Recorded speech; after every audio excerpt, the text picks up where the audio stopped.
Yes, all one more important thing I forgot to tell you. Start with the easiest module that you know. See, ನಾನು ಕೊಟ್ಟಿರೋ ಆರ್ಡ್ರಲ್ಲೇ ನೀವು ಓದ್ಬೋದು and ನಾನು ಕೊಟ್ಟಿರೋ ಆರ್ಡ್ರಲ್ಲೇ ಕೂಡ ನೀವು ಬರೀಲೂಬೋದು. ಓಕೆನಾ? ನಾನು ಕೊಟ್ಟಿರೋ ಆರ್ಡರ್ ಏನು ಹೇಳಿದ್ದೀನಿ ಇವಾಗ 1, 2, 3, 4 ಆ್ಯಂಡ್ 5 ಅಲ್ಲಿ ಅದು ನಿಮ್ಗೆ ಬರೀಲಾಗ್ದಲ್ವಾ. ಸೊ ನಿಮ್ಗೆ ಹೆಂಗೆ ಅನ್ಸುತ್ತೆ ಅದು ಮಾಡಿ. But 1, 2 and 3 is very easy. ಅದನ್ನು ಮಾಡ್ಕೊಳ್ಳಿ.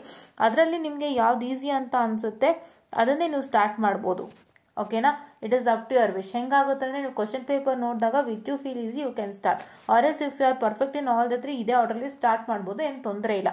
ಬಟ್ ನನ್ನ ಸಜೆಷನ್ ಏನು ಅಂತ ಹೇಳಿದ್ರೆ, ಫಸ್ಟ್ ಮಾಡ್ಯೂಲಲ್ಲಿ ಬರೋಂಥ ಕ್ಯೂನ್ ಮೆಕ್ಲೂಸ್ಗೆ ಹೆಚ್ಚು ಸಮಯ ತಗೊಳ್ಳೋದ್ರಿಂದ ಸೊ ನೀವು ಫಸ್ಟ್ ಮಾಡ್ಯೂಲ್ನ ಎಕ್ಸ್ಕ್ಲೂಡ್ ಮಾಡಿ ಆದಷ್ಟು ಬೇಗ ಯಾವುದು ಬೇಗ ಫಿನಿಶ್ ಆಗುತ್ತೆ ಫಸ್ಟ್ ಚೆಕ್ ಮಾಡಿ. ಯಾವುದು ಬೇಗ ಫಿನಿಶ್ ಆಗುತ್ತೆ, ಯಾವ ಮಾಡ್ಯೂಲ್ ನಾನು ಬರೆದ್ರೆ ಬೇಗ ಫಿನಿಶ್ ಆಗುತ್ತೆ ಚೆಕ್ ಮಾಡಿ ಅದನ್ನು ನೀಟಾಗಿ ನೀವು ಬರೆದ್ಬಿಟ್ಟು ಆಮೇಲೆ ಬನ್ನಿ. ಬಿಕಾಸ್ ಕ್ಯೂನ್ ಮೆಕ್ಲೂಸ್ಕಿಗೆ ನೀವು ಚೆಕ್ ಮಾಡ್ತಾ ಮಾಡ್ತಾ ಮಾಡ್ತಾ ಹೆಚ್ಚಿನ ಟೈಮ್ ಅಲ್ಲೇ ಕಳೆದ್ರೆ ಬೇರೆ ಮಾಡ್ಯೂಲ್ಗಳಿಗೆ ಪ್ರಾಬ್ಲಮ್ ಆಗುತ್ತೆ. ಒಂದು ದೊಡ್ಡದಿದ್ದಾಗ ನೀವು ಅದನ್ನ ಮ್ಯಾನೇಜ್ ಮಾಡೋಕ್ಕೆ ಪ್ರಯತ್ನ ಮಾಡಬೇಕಾಗುತ್ತೆ. ಸೊ ಅದೊಂದು ಸಣ್ಣ ಒಂದು ಟಿಪ್ ಅಂತ ಹೇಳ್ತಾ ಸೊ ಇನ್ನೊಂದು ವಿಷಯನ ಹೇಳೋದಕ್ಕೆ ಇಷ್ಟಪಡ್ತೀನಿ. ದಯವಿಟ್ಟು ಚೆನ್ನಾಗಿ ಮಾಡಿ. ತುಂಬ ಈಸಿ ಸಬ್ಜೆಕ್ಟು, ಯಾರು ಹಾಳು ಮಾಡ್ಕೋಬೇಡಿ.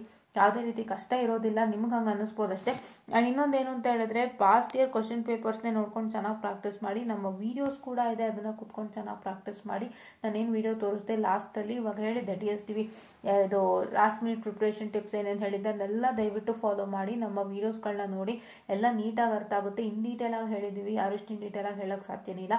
That too in YouTube. ಹಾಗಾಗಿ ನಾನು ಅದನ್ನ ಮಾಡ್ತಾ ಇದ್ದೀನಿ ಆ್ಯಂಡ್ ಅದನ್ನ ದಯವಿಟ್ಟು ವಾಚ್ ಮಾಡಿ.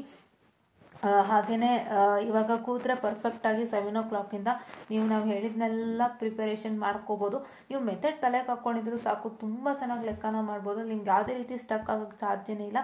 ಸೊ ಅದೊಂದನ್ನು ಪ್ರಯತ್ನ ಮಾಡಿ, ಎಲ್ಲರಿಗೂ ಒಳ್ಳೆಯದಾಗುತ್ತೆ ಅಂತ ಹೇಳ್ತಾ ಸೊ ಇವತ್ತಿನ ಒಂದು ಸಣ್ಣ ವೀಡಿಯೋನ ನಾನು ಮುಗಿಸ್ತಾ ಇದ್ದೀನಿ. ಮತ್ತೆ ನಿಮಗೆ ನಾನು EPC ಒಟ್ಟಿಗೆ ಇಲ್ಲ ಅಂತ ಹೇಳಿದ್ರೆ NA ಒಟ್ಟಿಗೆ, ಬಿಕಾಸ್ EPC ನನಗೂ ಹೊಸ್ತೇನೆ. ಲಾಸ್ಟ್ ಟೈಮ್ ನಾನು EPCಗೆ ಅಂತ ವೀಡಿಯೋ ಮಾಡಿದ್ದು ಸ್ವಲ್ಪ ಪ್ರಾಬ್ಲಮ್ ಆಯಿತು, ಅಂದರೆ ಅದರಲ್ಲಿ ಅಷ್ಟೊಂದು ಬರಲಿಲ್ಲ. ಈಗ NAಗೆ ನಾನು ವೀಡಿಯೋ ಮಾಡೋ ಮುಖಾಂತರ ನಿಮ್ಮೆಲ್ಲರಿಗೂ ಮತ್ತೆ ಸಿಗ್ತೀನಿ. ದಯವಿಟ್ಟು ಭಯಪಡಬೇಡಿ, NA ಎಲ್ಲ ರೀತಿ ಹೆಲ್ಪ್ ಮಾಡ್ಕೊಡ್ತೀನಿ. ಆ್ಯಂಡ್ ದಯವಿಟ್ಟು ನಮ್ಮ ಗ್ರೂಪ್ನ ಆದಷ್ಟು ಬೇಗ ಜಾಯ್ನ್ ಆಗಿ. ಸೊ ದಟ್ ಅಲ್ಲಿ ನಿಮಗೆ DSTVದು ಆನ್ಸರ್ಸ್ ಎಲ್ಲ ಇದೆ. ಸೊ ಅದನ್ನೆಲ್ಲ ನೋಡಿಕೊಂಡು ನೀವು ವರ್ಕೌಟ್ ಮಾಡ್ಬೋದು ಅಂತ ಹೇಳ್ತಾ, ಆ್ಯಂಡ್ ಆನ್ಸರ್ ರೇಟಿಂಗ್ ಕೂಡ ಸ್ಟ್ಯಾಂಡರ್ಡ್ ಆಗಿರಲಿ. ಆನ್ಸರ್ ರೇಟಿಂಗ್ನ ನೀವು ಎಷ್ಟು ಚೆನ್ನಾಗಿ ಬರೀತೀರಾ ಅಷ್ಟೇ ನಿಮಗೆ ಒಳ್ಳೆ ರಿಸಲ್ಟ್ ಸಿಗುತ್ತೆ. ಯಾವುದೇ ಥರದ ಭಯ ಬೇಡ. ಆ್ಯಂಡ್ ಬಬ್ಲಿಂಗ್ ನೀಟಾಗಿ ಮಾಡಿ. ನಾನು ಇದನ್ನು ಹೇಳಲೇಬೇಕು, ಆಯಿತಾ? ಜಾಸ್ತಿ ಎಕ್ಸ್ಟೆಂಡ್ ಮಾಡ್ತಾ ಇದ್ದೀನಿ ಬಿಕಾಸ್ ನಿಮಗೆ ಬಬ್ಲಿಂಗ್ದು ಮ್ಯಾಟರ್ ಆಗುತ್ತೆ ಇಲ್ಲಿ. ಬಬ್ಲಿಂಗ್ ನೀಟಾಗಿ ಮಾಡಿ. ಎಲ್ಲ ಫ್ರಂಟ್ ಶೀಟೇ ನಾನು ಫುಲ್ ಫ್ರಂಟ್ ಶೀಟ್ ತೊಗೊಂಬಿಡ್ತೀನಿ. ಫುಲ್ಲು ಫ್ರಂಟ್ ಶೀಟ್ನ ನೀಟಾಗಿ ಮಾಡಿ. ದಯವಿಟ್ಟು ತೊಂದರೆಗೆ ಸಿಕ್ಕಾಕೋಬೇಡಿ. ನಾನು ಇದನ್ನು ಮತ್ತೆ ಹೇಳ್ತಾ ಇದ್ದೀನಿ, ಓಕೆನಾ?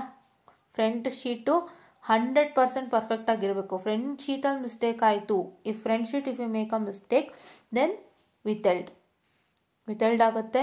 ಆ್ಯಂಡ್ ವಿಥೆಲ್ಡ್ ಆಗೋದ್ರಿಂದ ನಿಮಗೆ ಪ್ರಾಬ್ಲಮ್ ಆಗೋದು.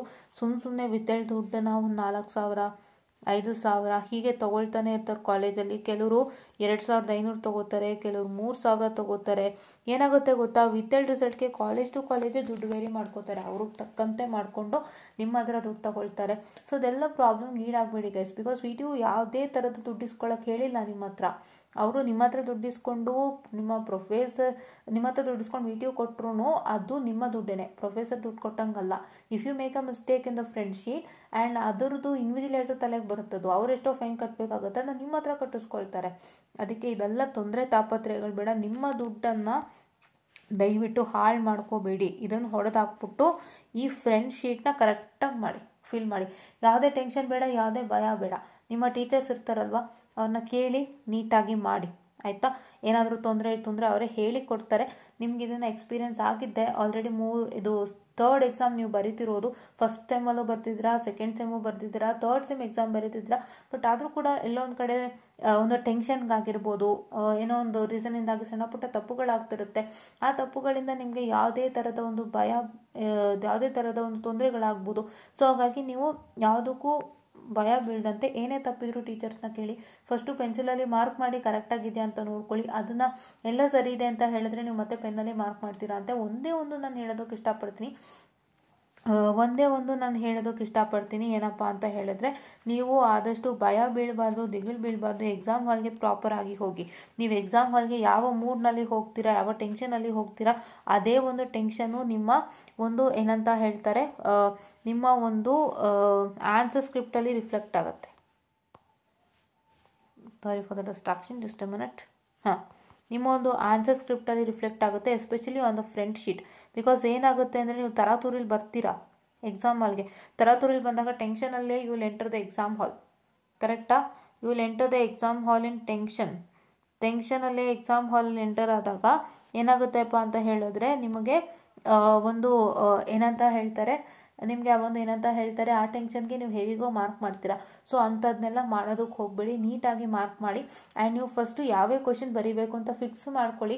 ಫಿಕ್ಸ್ ಮಾಡ್ಕೊಳ್ಳೋದಕ್ಕೂ ಮುಂಚೆ ನನಗೆ ಆ ಕ್ವಶನ್ ಪ್ರಾಪರಾಗಿ ಗೊತ್ತಿದೆಯಾ ಅಂತ ಯೋಚನೆ ಮಾಡಿ ಫಿಕ್ಸ್ ಮಾಡಿಕೊಂಡು ನೀವು ಫಸ್ಟೇ ಏನು ಮಾಡ್ತೀರಾ ಅಂದರೆ ಮಾರ್ಕ್ ಮಾಡ್ಬಿಡಿ. This habit I also have. ಏನಾಗುತ್ತೆ ಅಂತ ಹೇಳಿದ್ರೆ ನಾನು ಫಸ್ಟ್ ಇಡೀ ಕ್ವಶನ್ ಪೇಪರ್ ನೋಡ್ತೀನಿ, ನಂಗೆ ಯಾವ್ದು ಗೊತ್ತಿದೆ ಅದನ್ನೆಲ್ಲನೂ ನಾನು ಮಾರ್ಕ್ ಮಾಡ್ಬಿಡ್ತೀನಿ. ಫ್ರಂಟ್ ಪೇಜಲ್ಲಿ ನಿಮಗೆ ಇದಿರುತ್ತಲ್ವಾ, ಯಾವ್ಯಾವ ಕ್ವಶನ್ ಅಟೆಂಪ್ಟ್ ಮಾಡ್ತಿದ್ದೀರಾ ಫಿಲ್ ಮಾಡಿ ಅಂತ, ಅದರಲ್ಲಿ ನಾನು ಫಸ್ಟ್ ಫಿಲ್ ಮಾಡೋದು ಯಾವುದೆಲ್ಲ ಗೊತ್ತು, ನಾನು ಯಾವುದೆಲ್ಲ ಬರಿತಾ ಇದ್ದೀನಿ ಅದನ್ನೆಲ್ಲ ಫಿಲ್ ಔಟ್ ಮಾಡ್ತೀನಿ.